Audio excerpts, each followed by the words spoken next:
Hi guys, good morning and welcome back to another vlog. Good morning guys. Today is Friday and today is Sumit's day off. Yep. And magpapa-car wash lang muna kami guys kasi Sumit will be having his road test again. Yep. Today 11:30. at 11:30. Yep.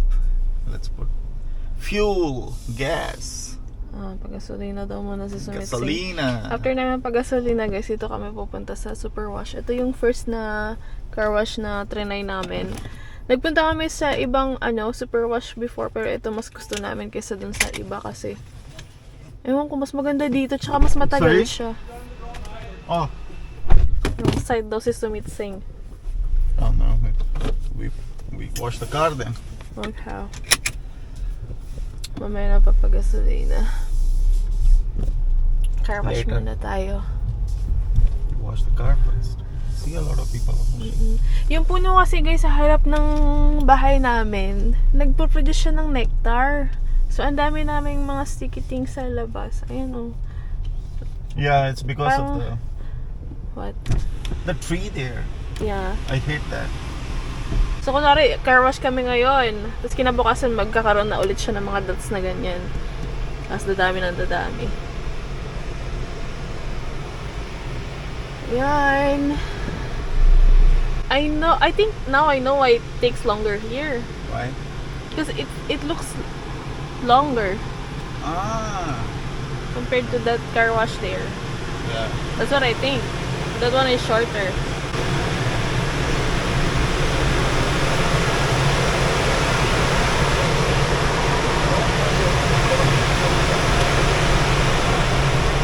Is it on neutral? Oh, Yep. Let's go. Ito na naman yung nakakatakot na Bilis. na It's the second time experience. we're gonna go for wash here, right? Car wash. Ayun na, We tried experience. at the different gas pump, but that wasn't good at all. Yes. But this one is good. We like here. Yeah, yun na siya guys.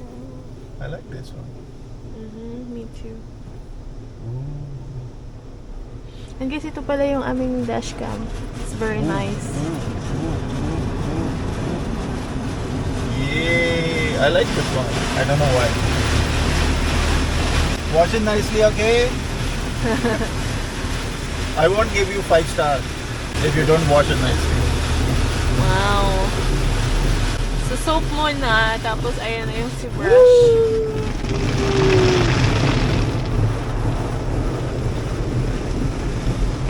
Yeah, this one is nice. I like it.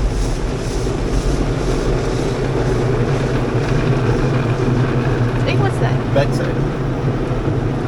How do I turn it off? Why? I mean the screen. Screen is automatic. Oh. Yeah. More brush.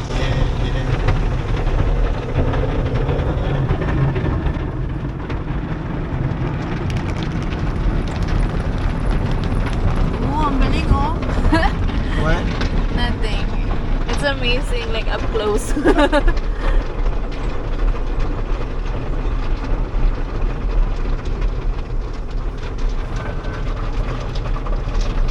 Hindi na siya ganun ka-amazing compared sa first time. It's just fine now, right? Yeah. The first time I experienced it was like really, So good. oh my God. Parang nakaka-amaze siya panoorin. Pero wait, sakto-sakto na lang. Kasi pangatlong beses na siya. Ito na yung pangbanlaw, tapos yung blow dry na.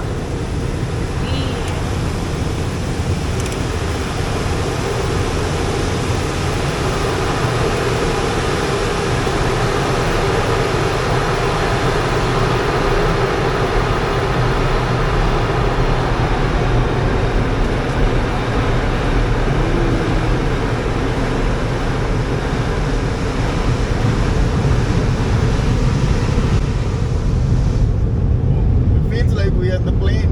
Yeah. Right? Yes.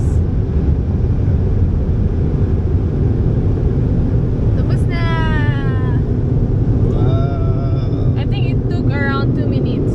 Yeah.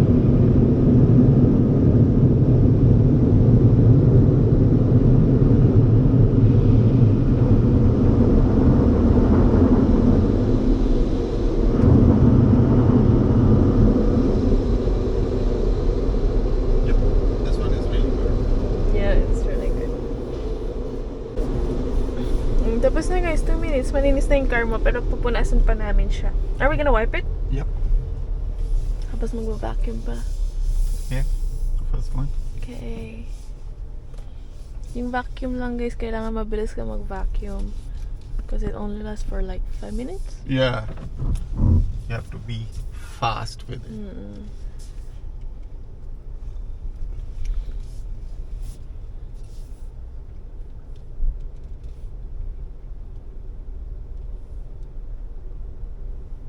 Yun guys, so mag-vacuum lang kami, tapos pupunasan namin sa sasakyan, tapos papagasolina tayo, tapos punta na tayo sa road test ni Sumit Singh.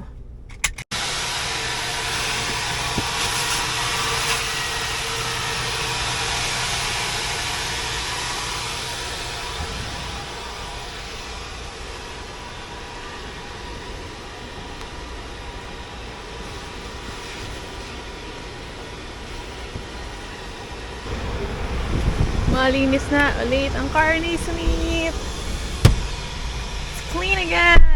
Yep. Yeah guys, so Very clean. pagasolina lang tayo, tapos tara, let's na. Ooh, hot. So guys, kwento ko lang sa inyo ng very short. Ito na yung pangatlong road test ni Sumit. Yung pang-una niya, hindi siya nakapasa. Pangalawa, hindi nakapasa. Pangatlo, ito na. Because they are very strict here in Canada. It's difficult to pass the road test, right? They have tricky things, tricky questions. Yeah. Not tricky questions. Parang tricky instructions nila is Yeah. they'll ask you to, they would tell you to go straight Yeah. unless they say so, like to turn left or right, like that. So you'll have to just keep going straight. But then the tricky part is that they're gonna ask you to go to those streets or road wherein you cannot really drive straight, right? Yeah, Something yeah. like that. So papasukin mo siya, tapos pag pinasok mo naman siya, doon ka na nila susulatan ng fail to do this. Yeah. And then yung Yeah, really straight. shoulder check mo daw, sabi ni Sumit, is really like you have to go like that, turn like that, Like that. like ganon, right? Yeah. Yeah. Ganon. Ganon siya guys. So, kasi, hindi ko alam kung wala ba nga sa online tong, like, did anyone post something about this online? Like, there will be tricky instructions? No. No, nobody. Okay, so we will tell you now. Yeah. We will be the one who's gonna let you know guys na meron siyang tricky instruction na kailangan mo talagang i-check lahat ng mga signs. Oo. $2 something again. Really? Mm. So, kailangan ito mapasa ni Sumit guys para sa aming plan na mag-travel around here sa Canada. Kasi gusto nga namin mag-drive. Pag hindi ito naipasa ni Sumit, hindi siya magda-drive. So, yung plano namin sa travel namin nitong next week na pala siya. Kung hindi ito maipapasa ni Sumit, magpe-plane na lang kami. Which is okay lang din naman. Mas shorter na lang yung travel namin. Kasi kapag nag-travel kami, pag nag-drive kami, during this travel vlog namin, aabutin ng more than 10 hours, ganyan. Ayun. So, update sa aking allergy. Meron pa rin akong allergy, guys. Ayan siya. Hindi ko lang alam kung kita nyo. Ayan siya sa kamay ko. Naglalabasan na naman sila. Nako. Ayan. Tapos dito konti. Yung aking face. So, naglabasan na naman to dahil dun sa in-apply kong Neutrogena na face lotion. Allergic pala ako dun. Hindi ko siya napansin nung una. So, ginamit ko rin tong Neutrogena face lotion na to nung first time kong nagka-butlig-butlig sa mukha ko. Yung parang face allergy talaga na bumpy-bumpy siya. Parang siyang chicken skin na sobrang liliit. Tapos sobrang kati niya. Ngayon, wala na siya. Yung nawawala na yung bump niya sa face ko. Pero dry na yung skin. So, makati pa rin siya kasi dry nga ang skin. Tapos, ayan, nag-fuel up to si Sumit. So, napansin kong allergic ako sa Neutrogena around December after kong ginamit yung lotion ng mga 1 month straight. Akala ko dahil lang sa weather kasi usually pag December, di ba, nag-i-snow. Allergic ako sa sudden change of weather. Naglalabas na ng mga allergies ko. Akala ko dahil sa sudden change of weather. Tapos yung pala sa face cream, ginamit ko siya ng 1 month straight, dire-diretso yan kahit na nag-allergy na ako.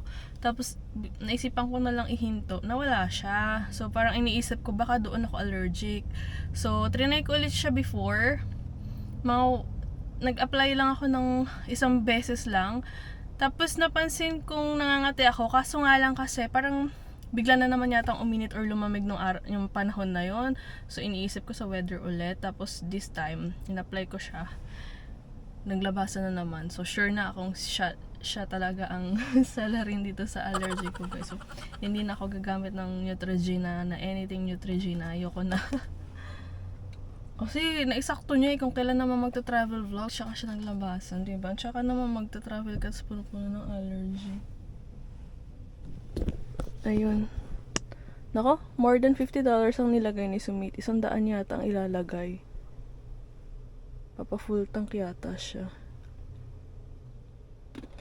$100 nga.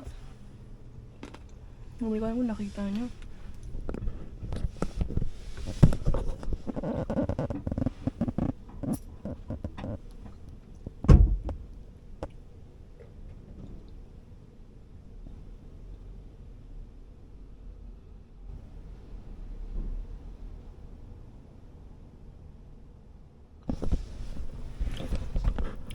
So yun, and ano pala guys, sorry din pala, hindi ko napansin na yung aming past few vlogs is shaky pala ang video. Napatay ko pala yung stabilization ng aking camera, kaya super shaky siya. Done. Oh, 100 nga ang kanyang nilagay. $100 for 50 liters. Is it? How many liters? 49.5. Almost 50 liters. $100. Yeah. It's $2 per liter now. 2.1.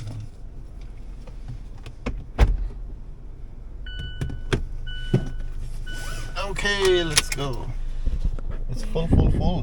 Too full. Look. Where? There. Oh. More than full. It's more than full. With 100? Really? Was it like almost empty? Yeah. So $100 para sa full tank. Not bad. Yeah. So tara na guys, punta na tayo sa kung saan magaganapin ng kanyang road test. We're here na guys. Yep. Katabi niya yung TNT. So maybe I'll be here while waiting for Sumit. Yeah, they have mall here. Here? Yeah. They have a mall? Yeah. Really? I didn't know.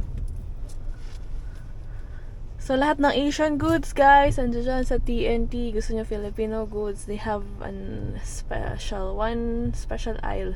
Yeah. The whole aisle. Just for Filipinos, right? Yeah. So, hindi nyo mamimiss ang Filipino food. Because that's usually my problem in India and Poland. It's hard to find, difficult to find. I mean, there is an option in Poland, but then it's gonna be like pricey. You can order online. Ayan, TNT Supermarket. Not bad. We're on time. Early. Yeah. Does Sumit will be going here. What do you call this office again? ICBC.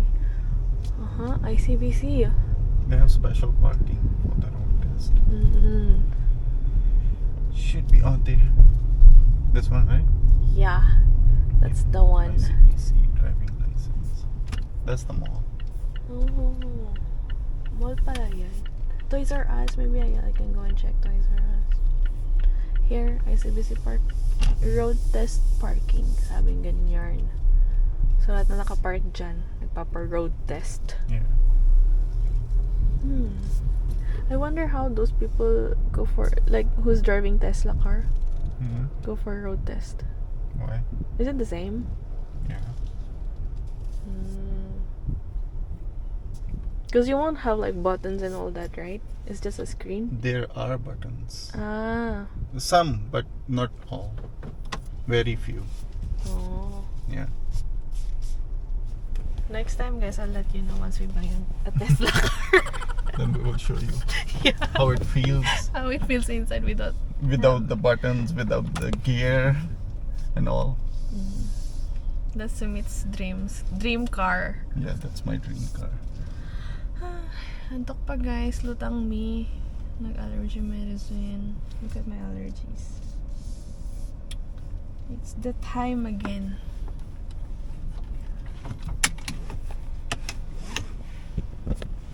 Good luck, Sumitsing! He'll pass this time, don't worry! You want to drink water before you go? Or you want Yep. to take one bottle with you? No, I'll just drink. Oh. Good luck. You can do it. Oh my You God. will pass, Yeah. don't worry. They are very tricky, that's why. Yep. Third time is a charm. This is your last and It's mine. final na to. Third niya na kasi to. Sawa na siya, guys. Tara. Here, guys. ICBC driver licensing. Yeah. Nakakakaba. Kinakita ko si Kuya yung mag... You can go to TNT. Yes. Yung tawag dito, examiner, nakita ko siya sa labas kanina. Chine-check niya yung exterior nung isang road test. Kakatakot sila. Okay. Bye. Bye. See you. Haba ng pila. I will Ay, call you. okay. Yan siya, guys.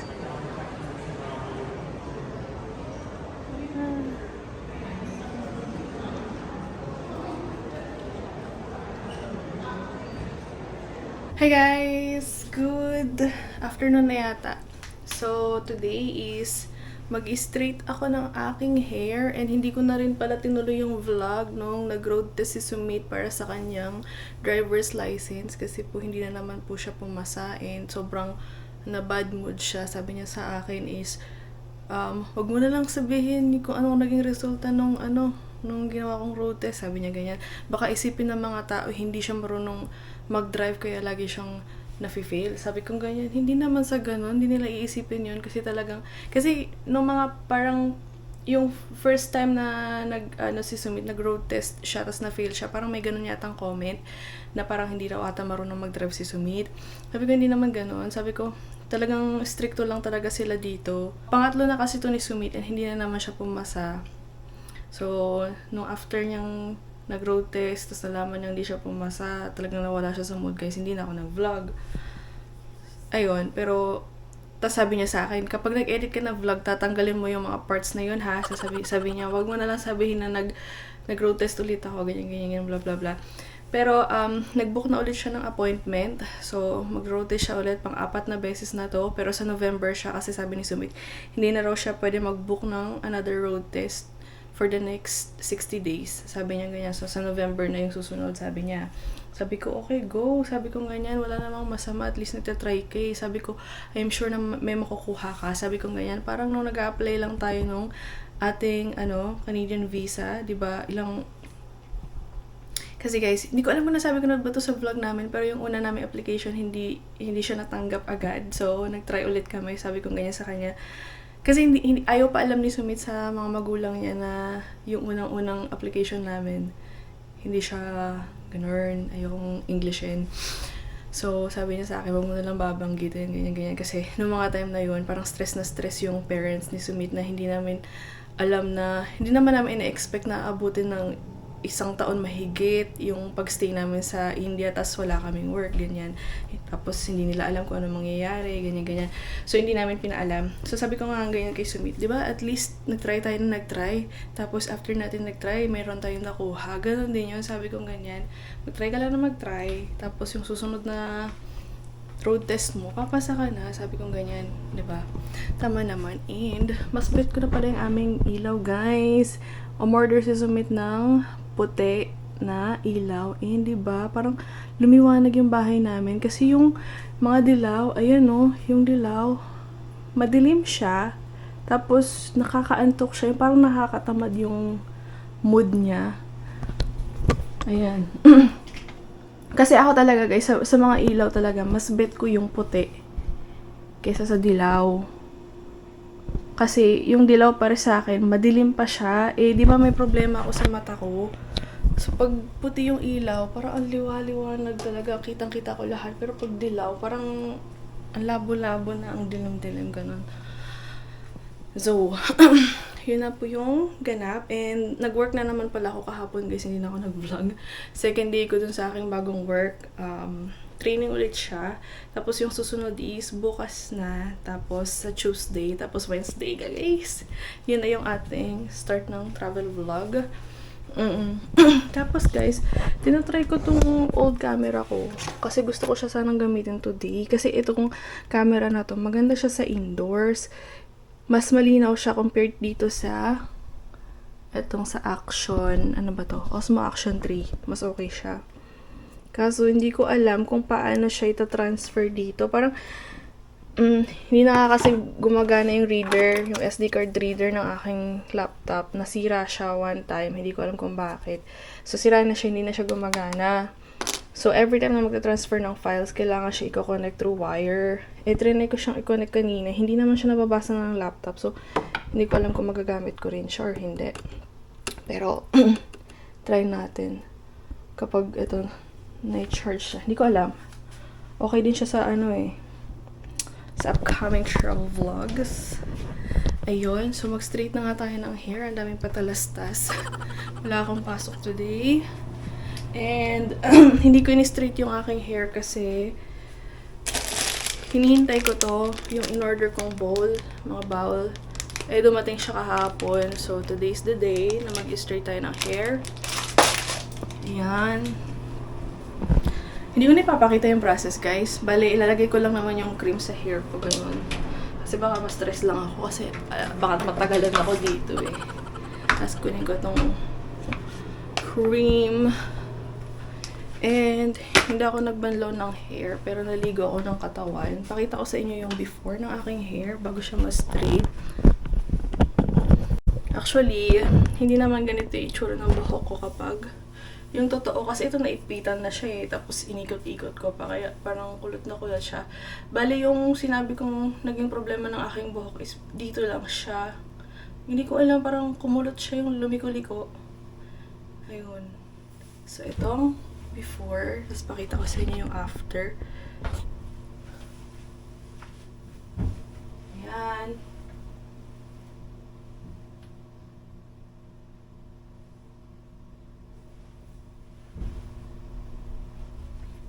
Ayun, again, straight naman ang buhok ko, pero ang problema ko is sobra kasing kapal ng buhok ko. Tapos kapag yung natural na buhok ko siya, straight siya, kaso nga lang, talagang ganun siya, yung laki, may volume siya talaga. Gusto ko yung flat, para mas mukhang maging manipis yung buhok ko. So yun yung gagawin ko guys sa aking hair. I will start na.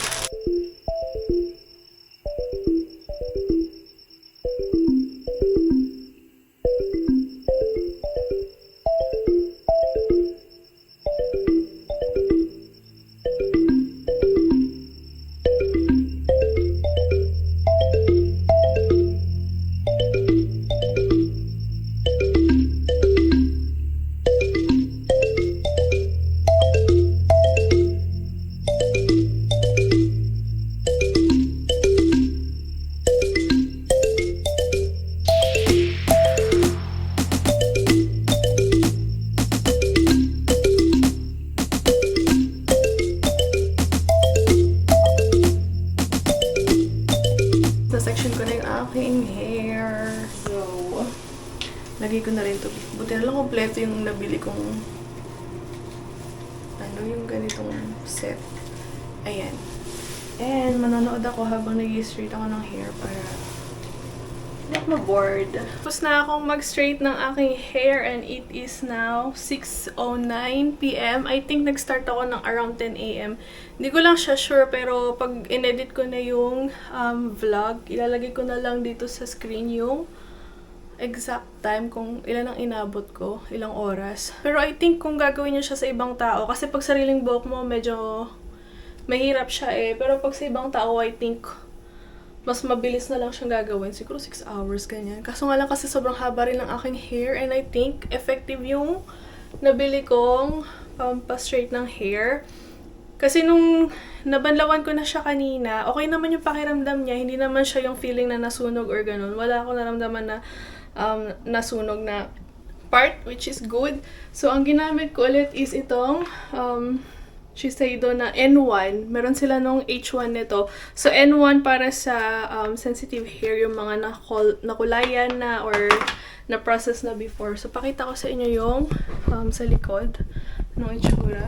Dito na rin pala si Sumit, guys. Kaso nga lang kasi di pa siya nakabihis. Kasi maliligo pa lang siya eh. Hindi siya wala siyang pambaba. Ganun. Ayan siya sa likod.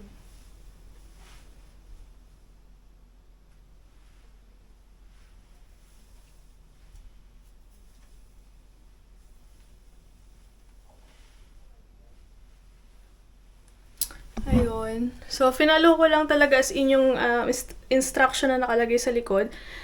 Pero hindi ko in-include sa waiting time yung application kung ilang oras or kung ilang minuto ako inabot sa application. Bali, nag-start ako mag-count ng timer nung na-apply ko na siya sa buong buhok.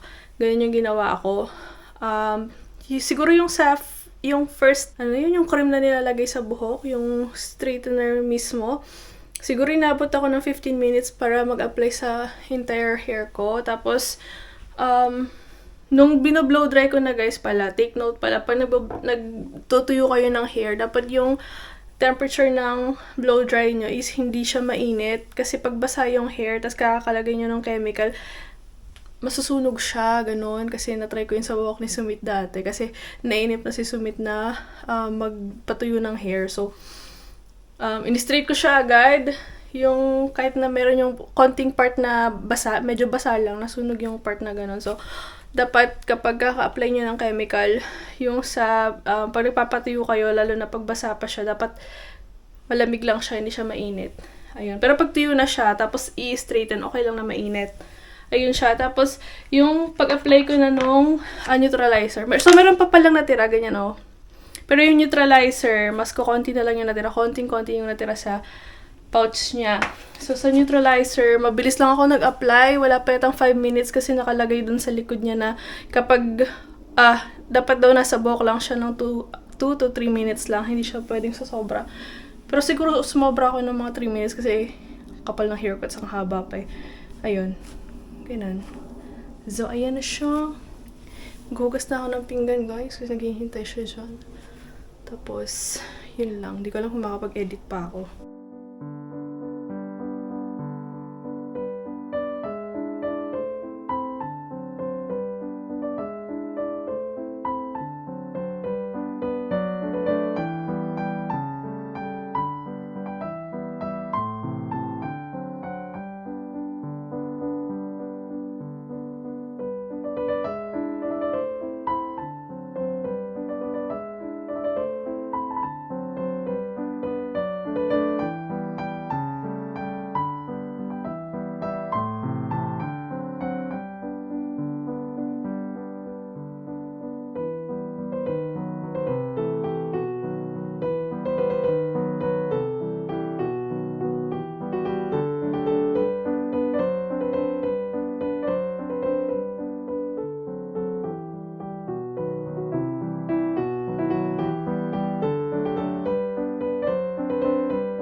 Tapos na ako naghugas ng mga pinagkainan. So, nakalimutan ko sabihin sa inyo kung magkano nga ba ang aking nagastos sa buhok ko. Yung tawag dito straightening cream, magkasama na siya yung dalawa, yung straightener tas yung neutralizer, $97 siya. Tapos, etong set ng etong bowl na to, 11 yen. Tapos, bumili pa ako ng hair mask, which is $9 yata or 11. So, yun yung nagastos ko para sa akin buhok. Pero yung tawag dito yung set naman ng bowl, gagamit naman yan ulit sa susunod na paggawa ko ng hair ko. Sakit ng legs ko, guys, kasi nakatayo lang ako sa banyo, hindi ako upo sa may harapan ng salamin. Talagang tayo lang, tapos bago pa ako mag-start ng hair ko nag-ano pa ako dyan, exercise, nag-ayos ng bahay konti. So, i-plus natin, 97 plus 11, maybe 7 plus 11 plus 10 na lang is equal to 118. Pero kapag sa salon ako nagpagawa ng hair ko, feel ko nasa starting niya 300 eh. Ang haba ng hair ko, medyo makapal pa siya. Mga nasa 500 siguro to. Ganyan, 500 to 600. And bet na bet ko po talaga yung ilaw namin. Ang liwanag ng bahay. Parang nag-iba siya, no? Kasi usually kapag gabi na rito sa bahay namin, sobrang dilim tignan ng video sa camera. Kaso nga lang kasi 6 na piraso lang yung na-order ni Sumit. Tapos yung the rest ng ilaw namin, yung dilaw pa rin. Mas maganda sana kung buong bahay puti na lang, no? Grabe, sobrang sakit lang ng likod. Plano ko pa sanang mag-impake. Tapos, kaarawan pala ni Neto bukas. So, may pagganap tayo sa kanya. Simple lang, pero wala pang regalo. Tingnan natin. So, sana na-enjoy nyo. Don't forget to like and subscribe kung nagustuhan nyo. And I hope to see you again next time. Bye!